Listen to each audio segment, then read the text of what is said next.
சீலோவிலே கர்த்தருடைய ஆலயத்தில் ஆசாரியனாய் இருந்தது ஏலி. இந்த ஏலி கர்த்தருடைய ஆலயத்தின் வாசல் நிலையண்டையில் ஒரு ஆசனத்தில் உட்கார்ந்துருப்பாரு. இந்த ஏலிக்கு நல்ல வயசாயிருச்சு. இந்த ஏலிக்கு 2 குமாரர்கள், ஓப்னி, பினேகாஸ்.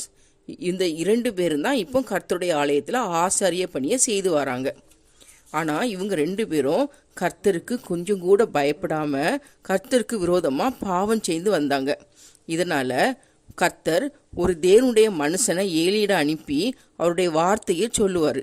இந்த தேவனுடைய மனுஷன் என்ன சொல்கிறாருன்னா, ஏலிக்கிட்ட, உன் 2 குமாரரும் எனக்கு பிரிய இல்லாத காரியத்தை செய்கிறதுனால அவங்க 2 பேரும் ஒரே நாளில் சாவாங்க. அதுக்கப்புறம் என் உள்ளத்துக்கும் என் சித்தத்துக்கும் ஏற்றபடி செய்யக்கூடிய ஒரு உண்மையான ஆசாரியனை எழும்ப பண்ணுவேன். அப்போ உன் வீட்டாரில் மீதியா இருப்பவன் ஒரு வெள்ளி பணத்துக்கும் ஒரு அப்பத்துண்டுக்கும் அவன்கிட்ட என்ன சொல்லுவாங்கன்னா, நான் கொஞ்சம் அப்பம் சாப்பிட்றதுக்கு எனக்கு ஏதாவது ஆசாரிய ஊழியத்தில் என்னையை சேர்த்து கொள்ளுங்கன்னு சொல்லி அந்த ஆசாரியன்ட்ட போய் கெஞ்சுவாங்க அப்படின்னு சொல்லி அந்த தேவனுடைய மனுஷன் ஏலிக்கிட்ட சொல்கிறாரு.